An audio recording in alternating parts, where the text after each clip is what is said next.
He did. I just looked them up. Okay, the first one that's probably most significant, his base armor got increased by 2. That is a huge amount of physical resistance. And against a Slardar who does all physical damage, this is going to be good. Like, him getting pressured and killed by Slar is going to be way more difficult than it would be otherwise. He has also got 4 more base damage, 1 more regen at the start of the game, and Metamorphosis is a little bit weaker. So he's basically going to be stronger outside of meta than he was before, and within meta, he's still pretty much the same. So definitely laning stage is going to be stronger for him, but there's probably a reason that nobody else is picking him.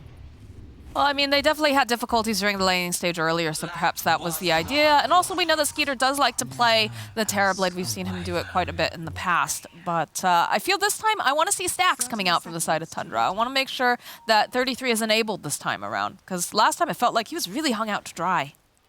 He was, for sure. I mean, that was the nature of the jungle, jungle Veno, but it would have been better if they won their lanes, their safe lane a little bit harder, because then he could have participated in some kills and caught up with his team winning advantage. But see how many bounties they get. It's going to be hard for Fa to approach us. Maybe 1 to 2 is what it's looking like here for the Tundra side. Okay, they'll be all right. Yeah, they should be able to grab up 2. So a nice even split to start everything off. And everyone's headed off to the lanes. Oh, they got both wards. Dude, Liquid is just reading their mind. They killed the first one at the top rune spot where Fada had placed it. I think they just placed it blind or something, and they just found it. And this one as well. They must have seen them place it with the observer ward or something, or just guessed. Not sure. I mean, I would not be surprised if there was an element of luck involved, just because of the fact that Sumail did get 3 double damage runes in that last game. Sure, they're using their luck for the last couple games of the league. Definitely worth it. Ooh, good dodge by Fada here. Gets the battery assault, dodges the stun. He's going to get a lot more damage in as a result. I mean, I guess on the plus side over here with the side of Tundra, you do have some kind of tankier heroes that can face up against the Slardar. The Lina, of course, is just really, really annoying. It's very difficult to deal with her as that 4 position, constantly, you know, tossing out those right clicks, but not quite as papery as last time. Yeah, exactly. It'll be a little bit harder for them to kill the TB, at least outside of during meta for sure. He'll be completely fine. Yeah, they're doing a good job so far. Dodge the second life strike right here. Fada's gonna be vulnerable. Yeah, I was about to say, Fada's gonna be the little guy who's taking all the hits for his friend over here. Yep, and he doesn't have good armor. Clockwork is sitting at 2.2 base, so much less than the 9.7 that Terrorblade's working with right now. Pretty wild to think about, right? You'd figure that a little robot would have enough armor, but not in this case. This is a silly game. Literally wearing a suit of armor. I think it's a person wearing armor, if I'm not mistaken, in the lore. Really? It's a little person? I think so. I might be wrong. Actually, somebody call up Slacks. We gotta know. I gotta know. I thought he was a little android. He is. I might be wrong, though. Purge, you're just leading me astray here. Shouldn't bring the lore facts, though, knowing my lore, I guess. But never gonna forgive you. Bottom lane, though, does feel like 33 having a much more comfortable time having that Shadow Demon also there to help pass some of that harass off. So 33 looking all right here, but LSA, of course, coming through, which Fata just making a big old target every time he tries to use those cogs and burns off Koifa's mana. It's a good goal. I mean, taking away Southern Crotch basically takes away last hitting potential for Koifa, where he can do things like stun right before Skeeter goes for a last hit. Things like that. Yep, draining again, and there we go. Slardar completely out of mana here. Taiga only has a Sage's Mask, so he can't feed him any way to get his mana back up, so kind of a nice method here. That's going to definitely make the lane feel a lot safer for Skeeter. Bottom lane, Snake King. He's going to fall to Insania. Okay, so the case in it's not a robot, but he is part of Kingfolk. Okay, yeah, I was right. Thank you, guys. Yes. Okay, so this is not terrible for Tundra's cores. Both Skeeter on the Terrorblade and 3-3 on the Tide are not the vulnerabilities in the lanes. It's going to come down to the supports that are the ones to kill. So if Liquid keeps targeting these and gets some lane advantage out of that, good for them, basically.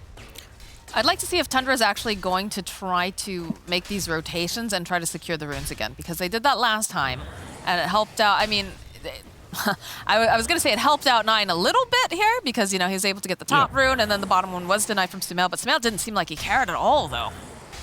Sumail's already doing better. He's got like a 15... He's got a 15 damage. Oh, he cleared those? That's pretty cool. Sumail's got a 15 damage advantage already in the mid lane. He's got 6 denies versus Puck's 0, actually. So Sumail, once again, doing well in the mid lane. But, yeah, Puck's a little bit more mobile, so it should be easier for him to get runes generally. It doesn't look like we're seeing anybody really make those rotations over here to help secure the ruins. Bottom lane, though, you do get the Arctic Burn over here on 33. He's a big tanky boy, though, so not going to be able to quite burst him down. Just going to try to harass him for the time being. And now you do see that movement. All right, Snake King is going to go to the bottom spot. He's already got 9 here. So Sumail will be able to take the top water rune.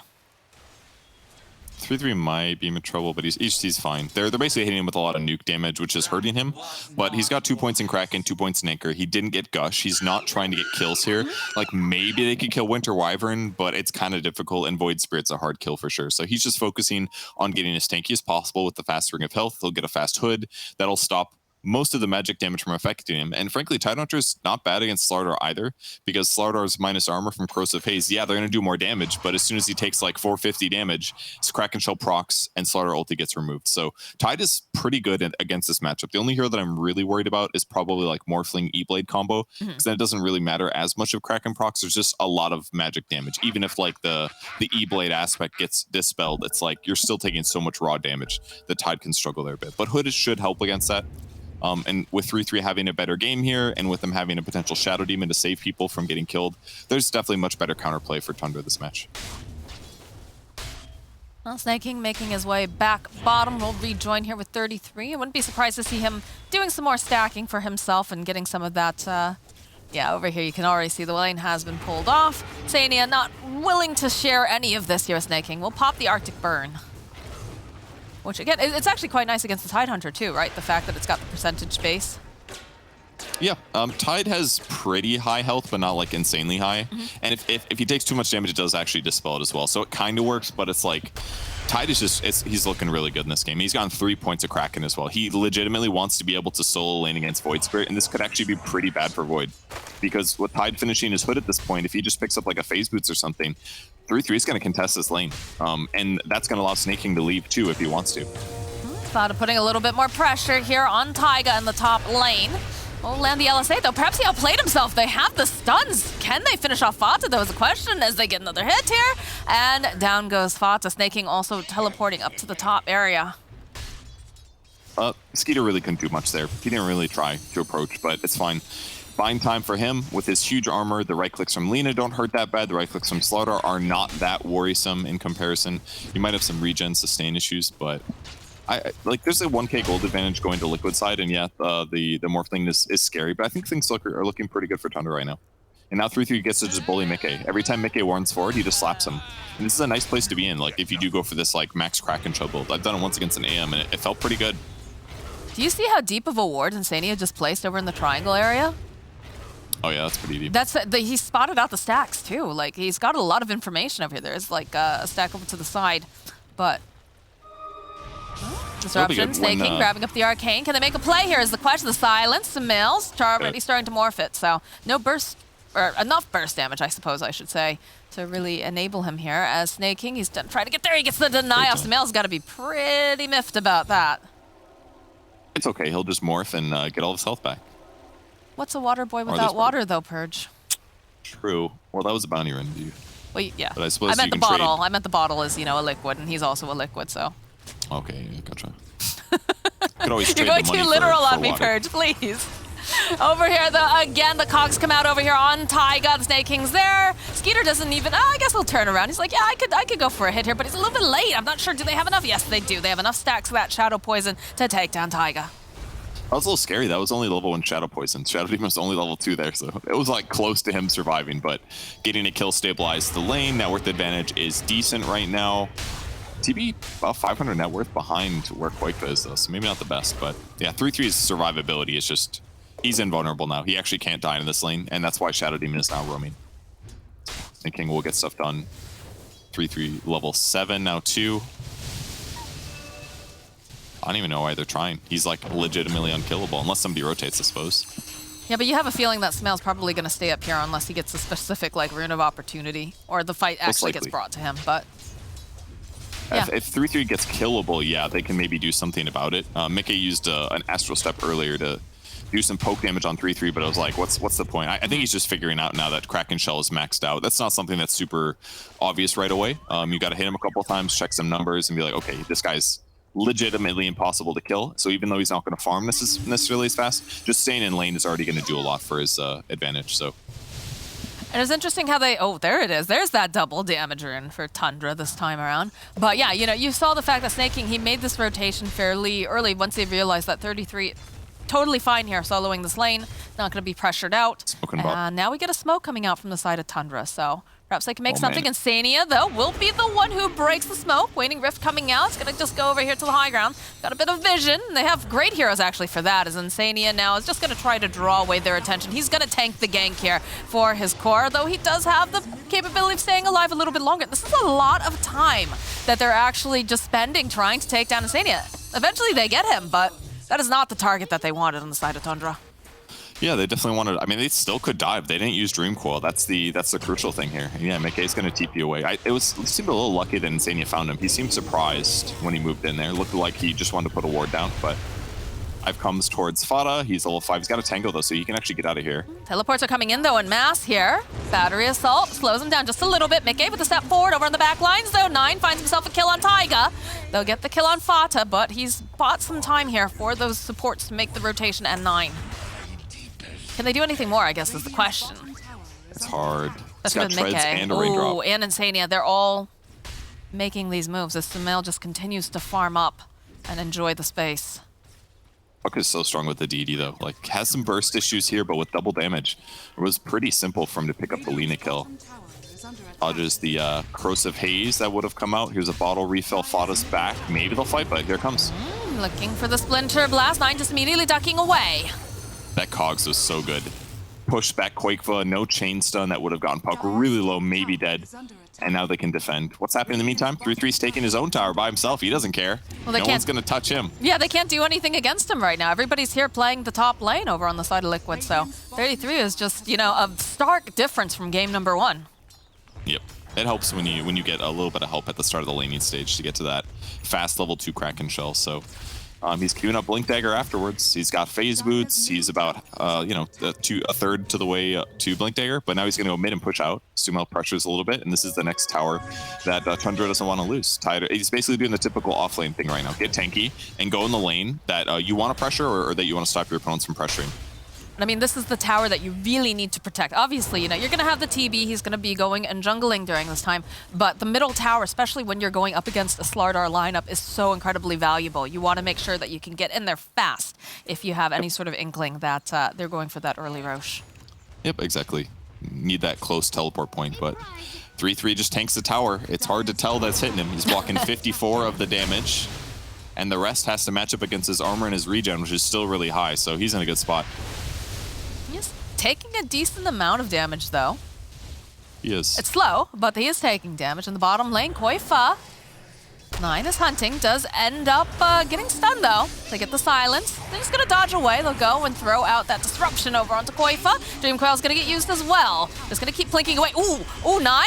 9, you might be in trouble here. Doesn't want to snap that coil, though. We'll turn back around, focus attention over here to Snaking. Snaking may end up being the one who goes down here, but they have the illusory orb. Can they get over there fast enough? Yes, they can. They take down Koifa. That was close, but a huge kill. Snaking gets 6 out of that one. If they don't have Shadow Poison, they just don't have enough damage to kill the Slardar there, but he fought to the death, but wasn't quite enough for him. So Tundra's getting stuff done on the map, unlike last game. These puck rotations, with the help from their higher damage supports, is making things work. Ooh, Insania. It looks like the Terrorblade doesn't want to go after this, though. It does have that illusion over nearby.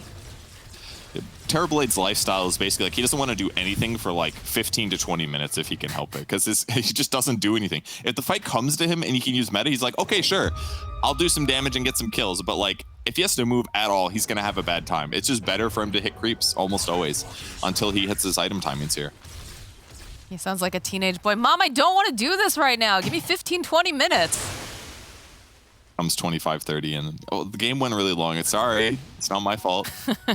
Well, then you hope that he's actually, you know, going to show up and do things. But we do have some more of these stacks being farmed up, and that is the beauty, of course, of having this Shadow Demon, is he's able to help take these stacks, get a little farm for himself, help his team out, and now we've got the gank squad coming out from the side of Tundra. They're hoping that they can grab someone, maybe place down some vision too, but who is their lucky? It's going to be Koifa again.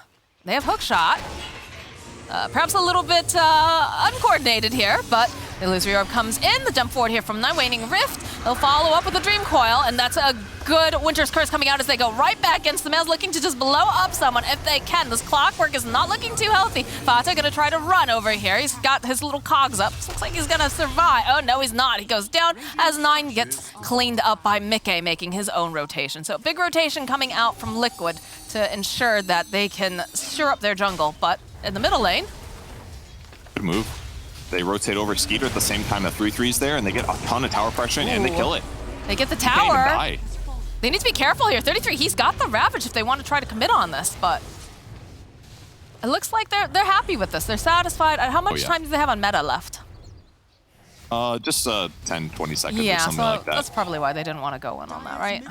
I mean, they maybe could have ravaged, but they needed their opponents to go aggressive and make a mistake and overcommit for the ravage to feel good. But that was a really cool move by Tundra. At the same time that they smoke 3 heroes to go get a kill, they rotate the TB mid with the Tide, and then they take a tower. So they get 2 things accomplished. So even though the fight didn't go good, tactically it was still good for them. And the heroes that died, yeah, 9 died, that wasn't so great. But the other 2 were supports, so that really wasn't bad in the slightest for Tundra because they just got more map control. So they can continue to pressure. Shadow Demon's got level 7 now, so his damage is high. They still have Ravage. They've got Blink on Tide. So now all of their rotations and ganks can be a little bit more effective from here on out. It's looking good for Tundra. They can definitely win this game. The classic bait and switch, you know, the sleight of hand, like you're paying attention down here, but we are getting things done in other lanes. You love to see it. And they smoke again. I mean, they've got the Blink Dagger. You've got plenty of mobility here. You even have the Invis Rune over here on this puck if you want to get real cheeky. I want to break the smoke here. Yeah, 33, the jump forward. Dude, it's again Insania that they will find, so it's just going to get sandwiched by 4 heroes, and it's a quick pick-off for the side of Tundra. I think if you're Liquid, you're perfectly happy with that, though.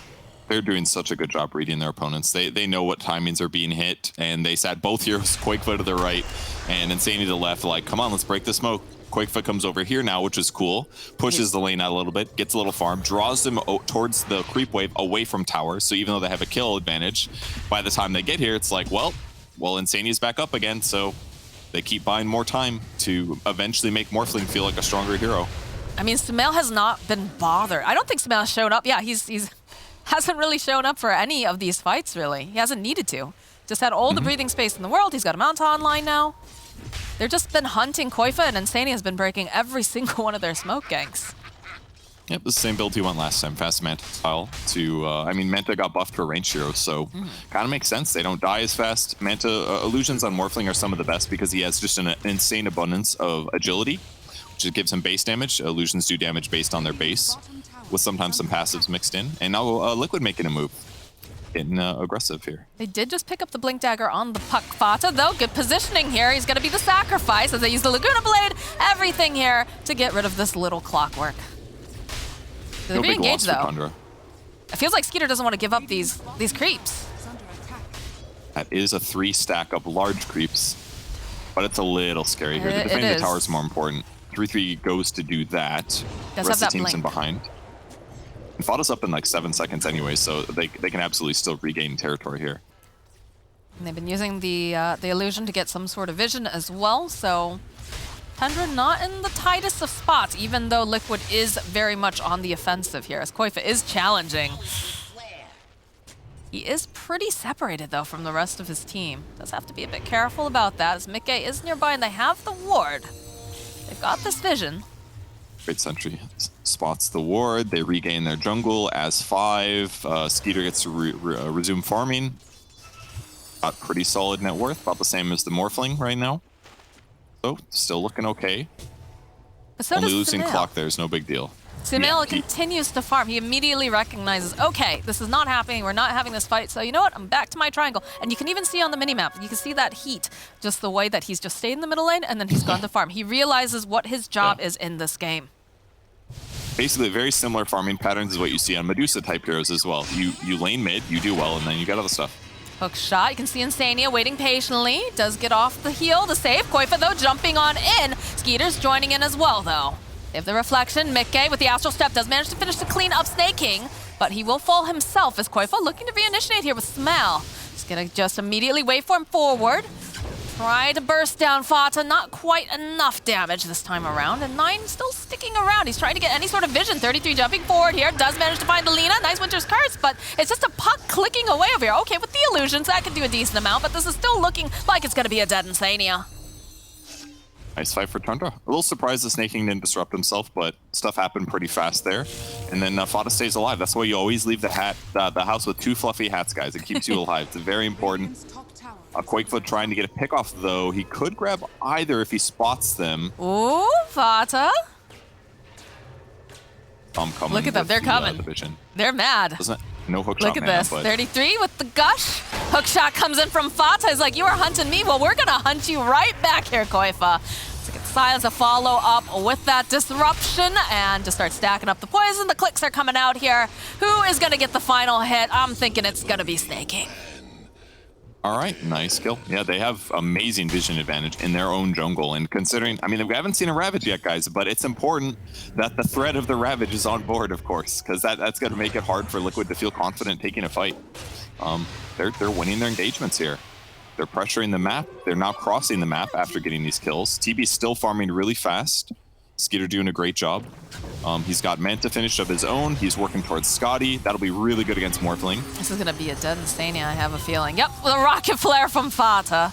Yoink, that's mine. Those feel good. That was like a level 2 rocket flare too. That was pretty amazing skill shot by Fata. You know, he's just good like that. Nine's a little... Okay, ulti's him top. Goes for the orb after the tower. Oh, and now the hook shot. Yep. He doesn't have Astral Step. Mickey, he does have the Dissimulate, though. But they still have tabs on them. They've got the vision. There is the Yule Scepter coming into play. As in the bottom lane, Skeeter, he's going to be able to take down Tiger. They actually go and they use the Ravage just for Mickey. And in the meantime, Skeeter gets a kill on Taiga on the opposite side of the map somehow. I guess that was with help from, Shadow Demon. Yeah. Shadow Demon ulti, and he runs him down with Illusions, actually. That wasn't even meta. Illusions and a slow Lina. Good luck. Not even necessary. Like Lina was a little bit low mana, otherwise might have been able to live. She had a 4 staff, but... Okay, great for Tundra. 3k advantage here. Uh-oh, this tower's definitely dead.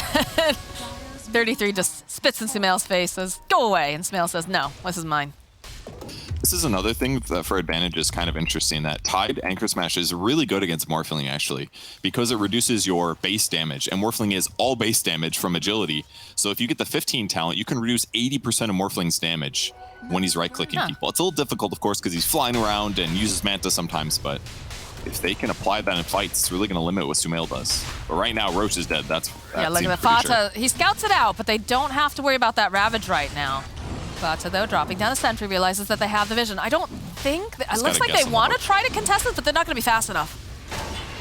Hook right into Koifa, and that's a dead Fata. You know, A+ for trying, though. He had to move that way. He shot the rocket, so they know what area he was standing in. Then he has to move to a different place to try to hook. That way he wouldn't get blocked, but this ward sees him moving over. So it gives Quake for the easy block there. And Aegis is now up to make life safer for Morphling. And look at how fast Tundra immediately beelines for the enemy jungle here. They're like, okay, we don't want to be in that area. We still need to be farming up, so we're just going to continue to, you know, push out these waves and dodge them until they bring the fight to us. This is cool, and Snake King jungling with his ally TB. He can disrupt an illusion, so it doesn't slow down Skeeter that much. He can give himself farm. Later on, he can disrupt Morphling to make amazing illusions that do 75% each of what Morphling does. That's true. So Shadow Demon could have some really big implications as this game continues, both with his TB and against the Morphling. Snake King has a good game. This could be a really fun one to watch. I think we're going to start seeing more of the Shadow Demon. I just feel like it's 2 value, right? You've got, you know, ways to steal the enemy, right? You've got ways to, you know, make those illusions, you've got to save, and then of course, like, if you can get the Ags online, in this case, not quite as important, but the fact that it provides you with all those breaks, it's just too good, right? It can be really good. This game not as needed, so I don't, he's not queuing up Ags right now, but if there was like a PA or some other heroes like that, yeah, it can be amazing. But I also feel like finds a grab. They really just let Snake King get very greedy here. Like, they really enable him, which I kind of like. Need to be careful. 33. Koifa. Ooh, ships passing in the night, though. Not going to land against each other, as Sumail's feeling very emboldened. Of course, he has that Aegis. So he is just going to start putting the pressure down on the tower. Yes, they use the Manta bottom illusions to clear the creep too. Oh, that's so cool what they're doing. They just send an illusion all the way bottom to where SD is, and then he just disrupts it, and then he's just killing the tower. Look at that, they just glyphed that. I think they honestly maybe thought one of those was TB, but I'm not sure. It feels weird that the okay, we do finally get the weird Shadow Demon teleporting into the fight now.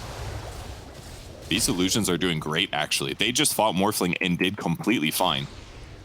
Like 34 armor. That's a huge amount of armor. Morphling does a lot of damage, but him and the TB illusions have the same armor, and it's so much easier for Skeeter to like put pressure on the map like this. He's got Scotty basically. One more creep, and there it is. Scotty finished for TB. Such a good item against Morphling.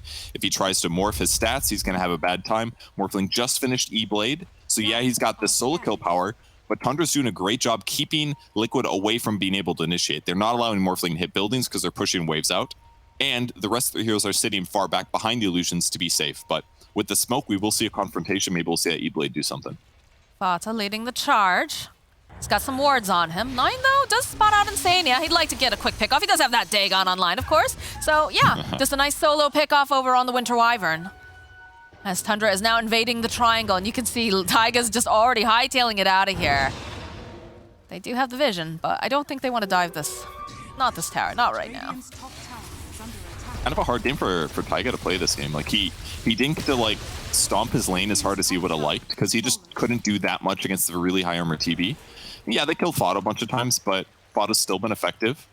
And if he ever gets caught on the Lina, he just dies. Dream Coil, Ravage, Hookshot from Clockwork, he's going to struggle. And it's hard for him to get past the TB illusions to the heroes he actually wants to cast his spell on. So hard to play Lina this match. Oh, the save from Staking immediately as Sumail waveforms forward.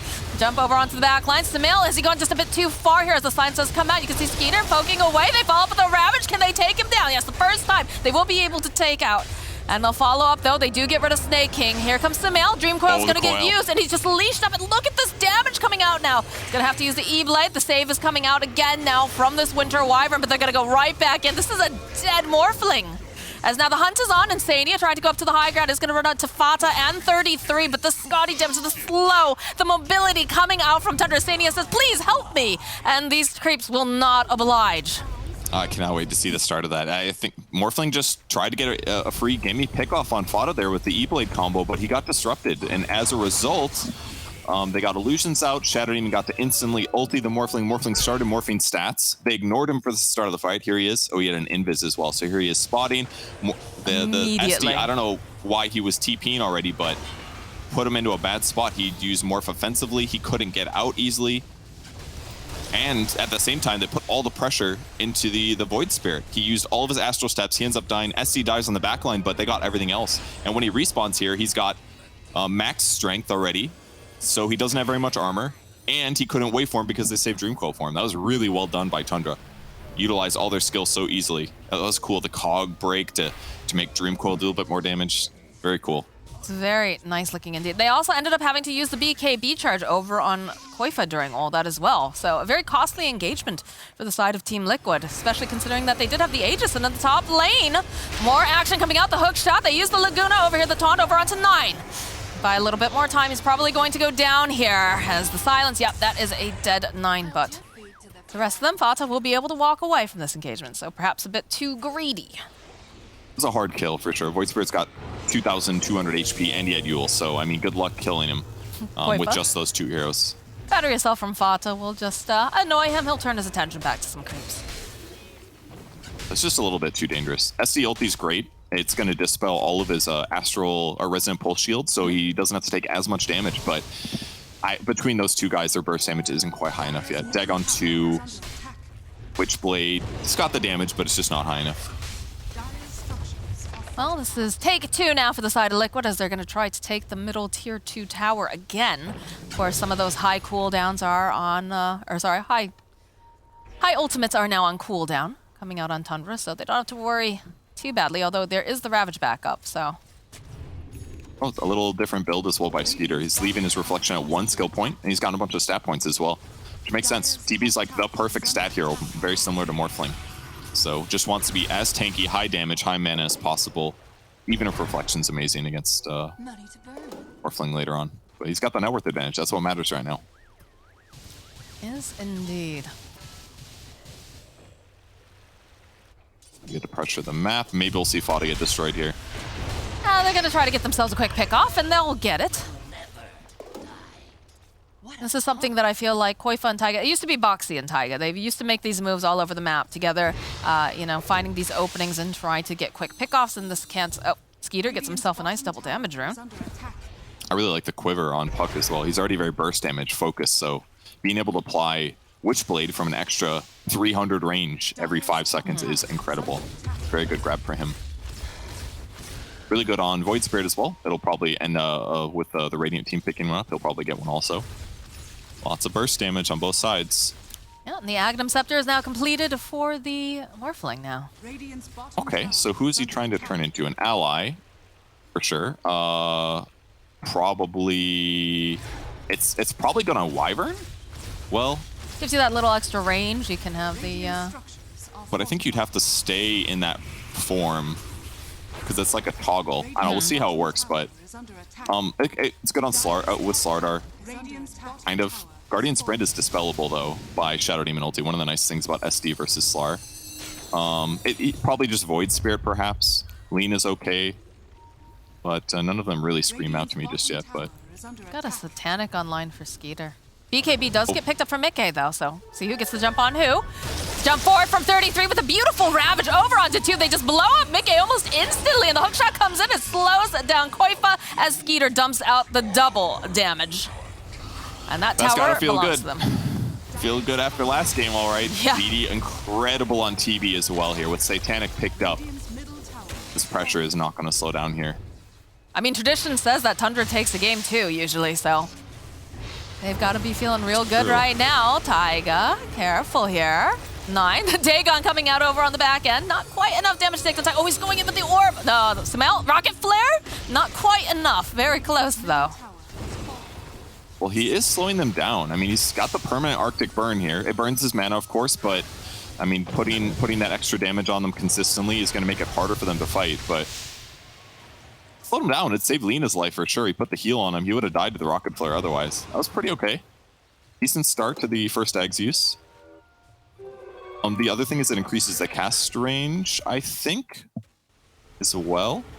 Maybe that's just your other cast range. Yeah, here's the pressure. The poke. Puts the heal on him here, which after the orb is gonna miss, then he uses it. Smart. Rocket flare, that heals him for like 50 HP. He definitely would have died from the rocket flare. Really nice save there. What a team player, that's the male.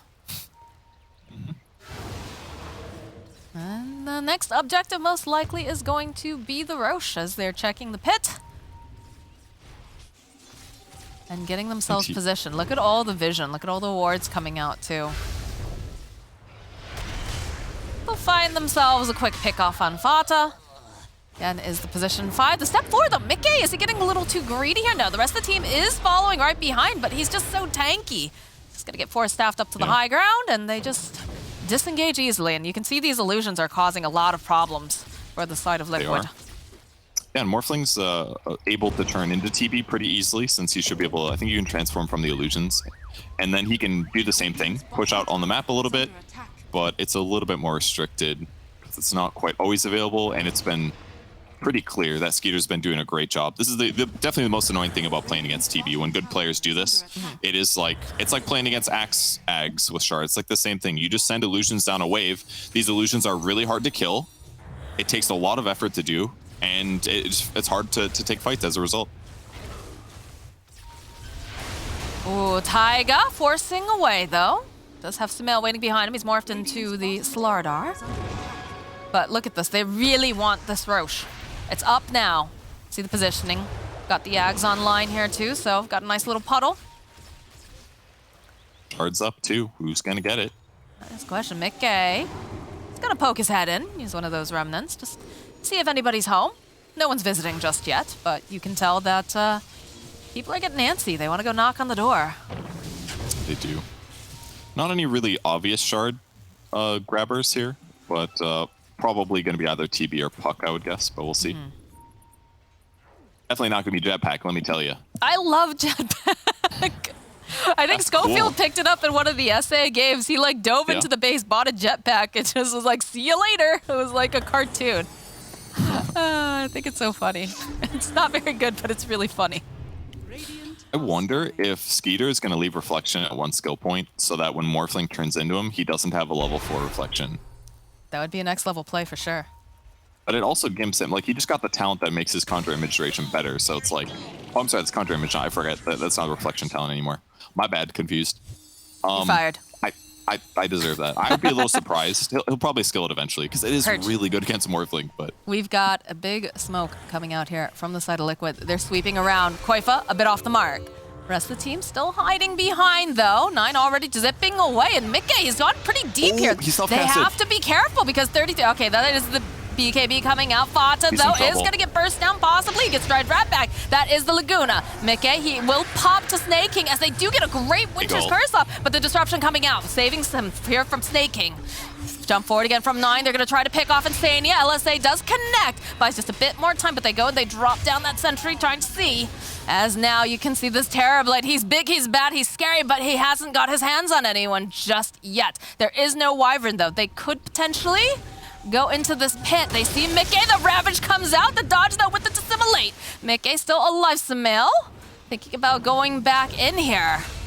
Taiga finding himself a kill on Snake King. That was a buyback, I believe. Koifa now the BKB duration as worn off as 9 poking away, and the hot clockwork over on the back line. They get the kill over onto Koifa from 9. They got him. They just still keep chasing after them here. They get the kill on Skeeter. The follow-up here over onto Taiga. They need a little bit more hits here, and they don't quite have it. Sumail trying to dodge away. Is going to go out for into back line. 33, though, does find the kill. Snake King will fall to Sumail. Okay, and these illusions terrible. Are pelting him. But yeah, that was all over the place. 33 is still just doing his own thing over here. Don't have, they have the Yules. This is looking like a dead Tide Hunter. All right, great fight by Sumail there. Jumps in, guarantees the TB kill. They hit him with a bunch of disables. I think Sumail turned into Puck, maybe? That's where the silence was coming from? Something like that, but ultimately it started really well from 9. 9 got Mickey to overcommit, and as a result, they got a good fight. Oh my god! Sumail! 9! Oh my god! Oh my god, he's gonna get Mickey too? All right, they're gonna buy a little bit more time. They do have the stun duration, so Mickey, he will survive. Oh, the flare coming out though. Oh my god. That was a Fata, careful. Koifa's hunting. They've got vision on you. Sumail is not happy. He bought back. Sania opening up with that Arctic burn. Do they chase after Mickey? Oh, the hook shot. It buys just a tiny bit of time, but not nearly enough as Sumail gets right back into that pit. He's got to be mad about that. A just picked up now for Sumail. You've got cheese on Koifa, and there's a little treat left inside the pit there for Mickey. All right. Mickey will take that 200 bonus damage from Dissimulate. Yeah, he got him so quick there. And that forced a buyback. They get Roche out of it. And there's Aegis on Morphling now, so it's not terrible, but that last he was really close. It almost connected. That was really close there. Got that BKB too with the rocket flare coming. Look at how chill Sumail is. He's just like, we got the Aegis. Man, I want bubble tea. I mean, in a lot of ways, them getting Aegis over Terrorblade is a huge deal because with TB not having BKB just yet, he did buy Satanic, so he has some outs, but not being able to Sunder is the scariest thing. And ultimately, maybe the biggest issue in that fight was the Ravage from Tidehunter. 3-3 got a little bit too confident with his Blink Ravage. It didn't catch anybody, and that's the skill that you need to buy yourself a second or two of reset to get TB a Sunder off. And the supports also were targeted really effectively by Koifa. Koifa was hunting Shadow Demon, was hunting Fata. Taking those heroes out of the fight is a big advantage if you can get it. I mean, the Shadow Demon has, that's their main source of save for the most part, right? So it's very, very important that they get that off. You can't have all those Shadow Poison stacks just stacking up. I think it's definitely the right call to jump onto the back lines. Otherwise, you start to run into the issue that we've seen in other games when you've got, something like a Shadow Demon. I think we also saw, like, what was it? It was paired up with, like an Enchantress, and they're just allowed to sit so far back and just pelt out all this damage. Yeah, it's something that you got to deal with, but SD's benefit is mostly, in my opinion, about disruption, his ulti, and probably a soul catcher occasionally on the right heroes to burst him. But for now, Liquid's got to continue pushing out their lanes, and but Tundra just wants to buy time till they get BKB. Never mind, it's They already have BKB. I was just about to say it. Skeeter just picked up that BKB, and now it's smoke on smoke action. The question is who gets to jump on who first. Vata sitting on the low ground. Be able to spot out here. Samael turning himself into the Winter Wyvern, trying to slow down though. There's a jump forward. They immediately just delete Vata. And now Skeeter is forced to run away. Not the worst for the fight start, I suppose. They might go high ground. It was definitely scary for Tundra to be trying to cross the river there. I think going across in that position is just going to be way too difficult. Ooh, the Trickster picked up for cloak, TB. though. Very good here. It's going to double up his, give him more evasion and some necessary magic resistance too against Morphling and others. All right, so a bit of a reset after that pickoff. Again, I think they spotted the BKB now over in the turret blade. At least they're going to be able to now, for sure, as they make their way through. But just to see what the next move is here. Still missing one tier 4 item on the Tundra side. And TB currently holding both of the tier 4 items they have. Creeping forward, they see Koifa immediately. They want to silence him up, and they'll go and follow up with the BKB. Skeeter is here, though. He's got his own BKB, so it doesn't really matter too much that they have that E-Blade. So they'll be able to take out Koifa this time around. That's huge. 3 trying to slow down Sumail. Oh, he's still trying. He's chasing after him. Sumail, can they get it off? They have the hookshot, they have the Ravage. They want to get rid of him. He's all strength north, though. He's got the silence, so he's going to have some longevity. Battery Assault, Cogs as well. He's just going to be able to waveform away over to Insania. Can they go back in, though, is a question. Over on the back, Mickey was trying to make some plays. He's got the BKB, but this Scotty, of course, doing so much for slowing him down. The jump forward, though, they have their eyes over on Mickey, and it looks like he's going to survive. Even goes and drops that Aether Remnant just in case. 9 just a little bit further than that, but of course, the rest of the team cannot follow up with this puck, so he'll back off. Mickey's doing great. The Shard making a big difference there, giving him some ability to escape after the dangerous backline dive he did. But Ravage trading for Morphling didn't end up being worth it. They interrupt the TP, but he just got away. They need the TB there, I believe, to hit him with the Scotty. Otherwise, he's just a little bit too fast. He buys time to get waveform charges off, but otherwise, the fight start was good for Tundra. They used the Ag Stream Quill for Puck on the Slardar. Once they pick off Slardar, they don't have to worry about their backline supports as much. Their supports can defend themselves against Morphling and the Void Spirit a bit, but Slardar just like way too much single target survivable damage. Is this a situation where you want to see the supports possibly pick up something like an Aeon Disc, especially the Shadow Demon? Yeah, he's aiming for it right now. He's on his way. It can help a huge amount for sure. Clockwork has the Force Staff, so he's definitely can protect himself better against the Slardar than SD can. SD doesn't want to have to ulti Slardar, for example. Oh, 9 is taunted, he's silenced, he's stunned, and now he's dead. Assimilate stuns for 2.5 seconds. Oh my god. And he got silenced too. And and that's something that's kind of significant actually. 9 hasn't bought himself a Eul's this whole game.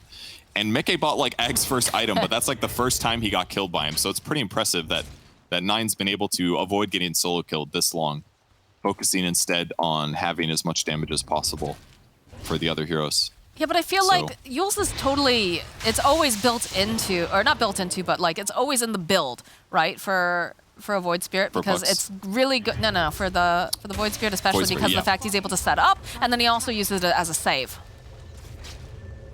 Like Puck, it's a little more aggressive. Yeah, 33 picking that up early, so catcher. They've got a lot of damage here. They've got the Scotty. They already went with the hook shot, though. Nice save here coming out from Sumail. He's turned himself into the Winter Wyvern. He's looking for this opening. He's going to wave forward.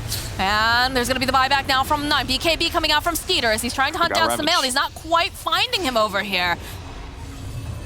More buybacks coming out. The jump forward here over onto Sumail. He's still hexed up. The stun, though, coming out the follow-up with that Ravage. Can they finish him off in time? Yes, they finally managed to burst down Sumail.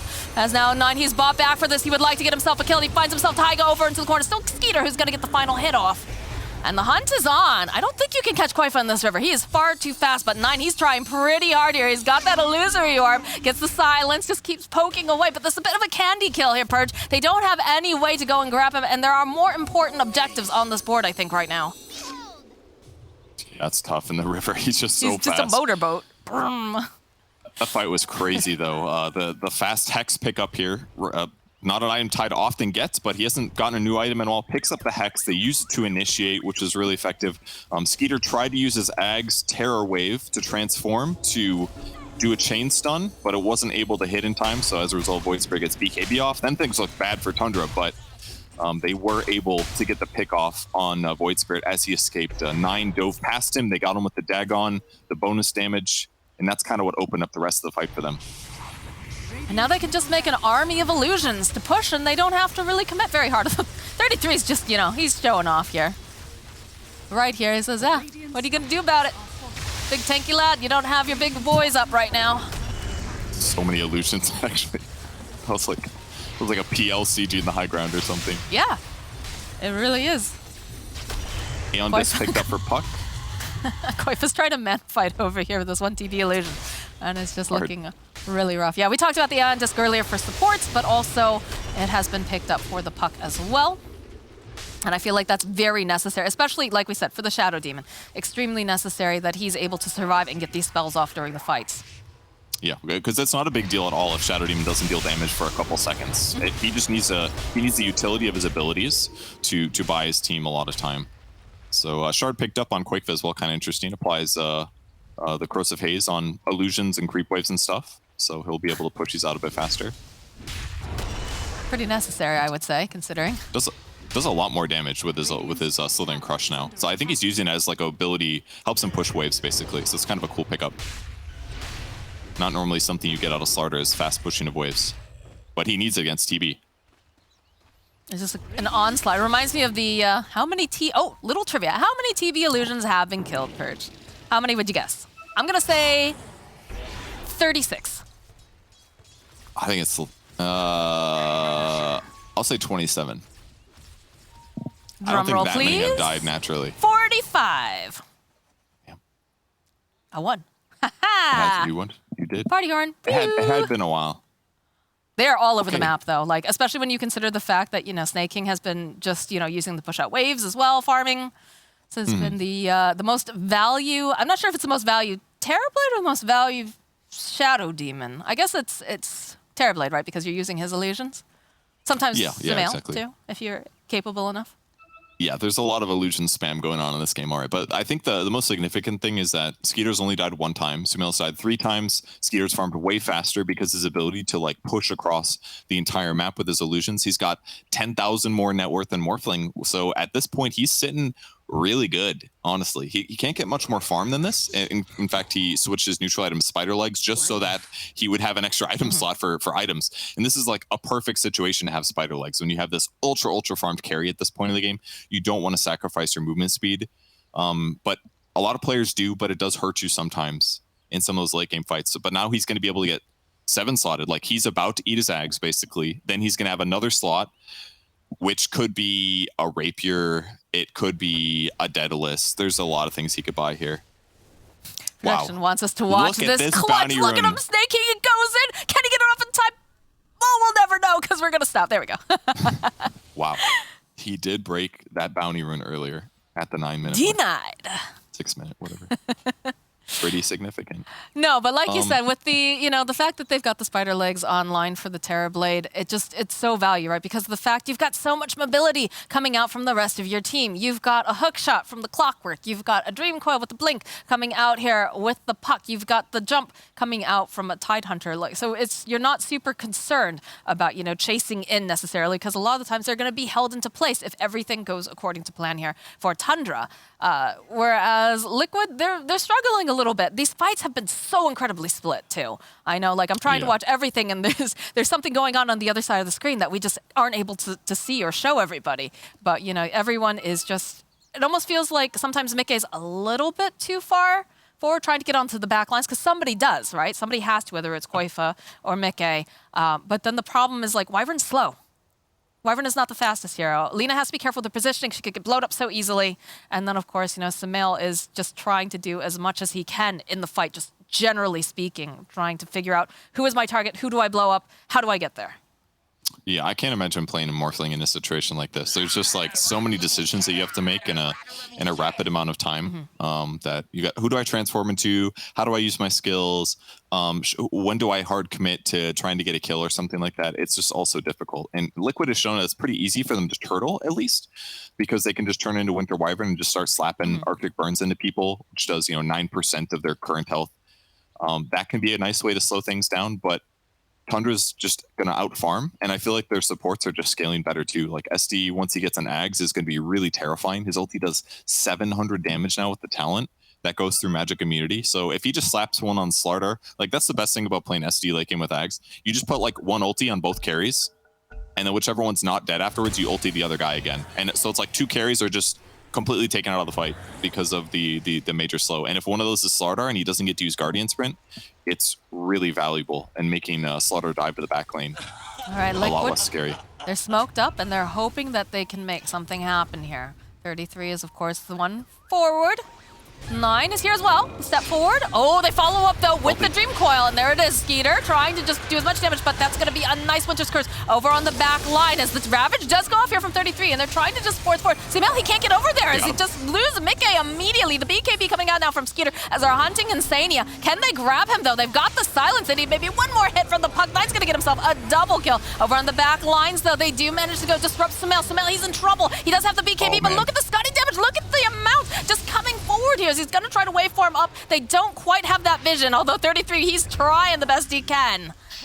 That is scary. And there's a gem dropped over here on the ground, too. Yep, they spotted it. 9 doing such a good job in that team fight. Smoke breaks. They were able to phase shift. Tide blinked back, and then he gets a big Dream Coil and 2 heroes. And now catching Slaughter the other side with this ward. Oh, the hook shot. He is locked down. They have the damage, the force over to the side, and Fata will get the kill.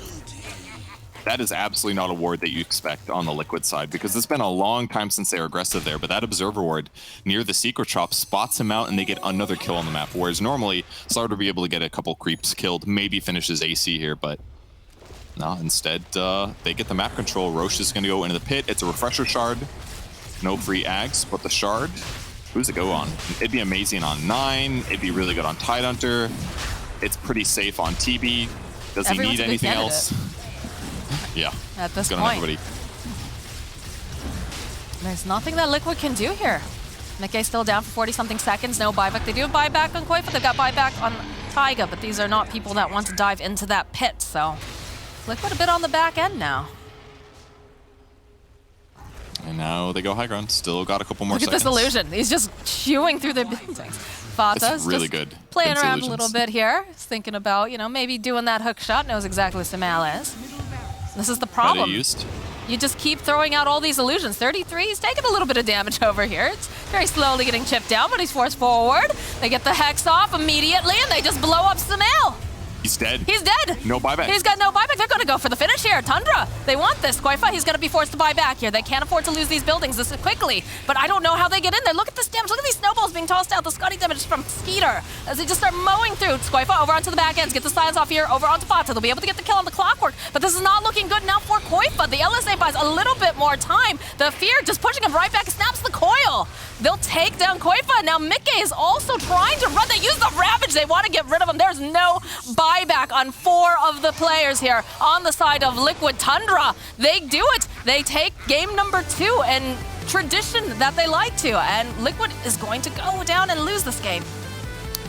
Tundra played so good this game, I gotta say. The only pressure that came was on heroes that basically didn't matter. The supports died a little bit at like a high rate in the early stages of the game, but they got the heroes farmed that they needed to. They kept the lanes pushed out. They used their abilities effectively. 9 had an incredible